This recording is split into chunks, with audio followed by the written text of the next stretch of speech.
مو صلاح ربط دماغه من كتر المحايلة. مو صلاح نزل آخر صورة له على حسابه وهو مبسوط على الآخر وعلى راسه شاح كده، وكله برضه كالعادة قال تخمينات كتير، واللي ورا معنى الصورة احنا قريناه كده.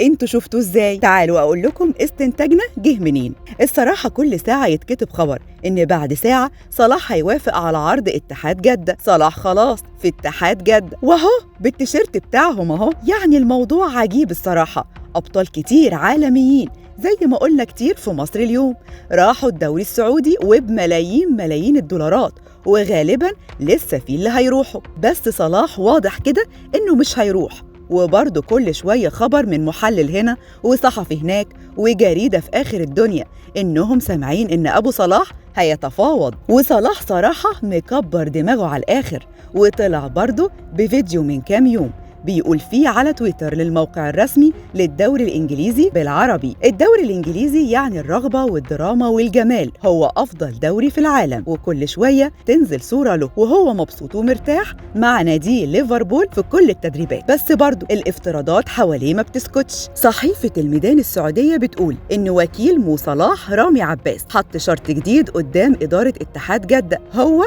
إن محمد صلاح لازم يكون أغلى لاعب في تاريخ الدوري السعودي كله، وإنه ياخد مزايا استثنائية أكتر بكتير من اللي اداها نادي الهلال لنيمار. وصحيفة الكأس السعودية خلال حسابها على إكس بتقول إن رئيس اتحاد جدة أنمار الحائلي سافر للندن علشان يحسم صفقة محمد صلاح وضمه لصفوف الفريق خلال الساعات القليلة المقبلة.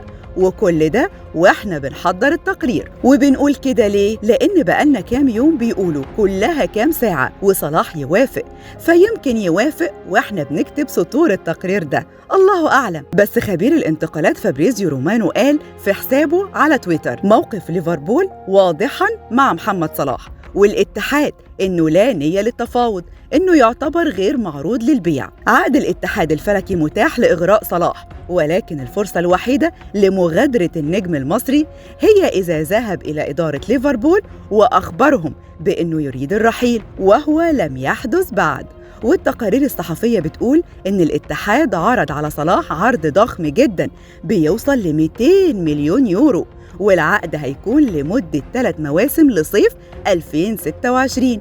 وأدينا قاعدين ومستنيين في مصر اليوم هننقل لكم الأحداث أول بأول. تابعونا وانتوا هتعرفوا الجديد. ما تنسوش تشتركوا في قناة مصر اليوم على يوتيوب وتفعلوا زر الجرس علشان يوصل لكم كل الأخبار أول بأول.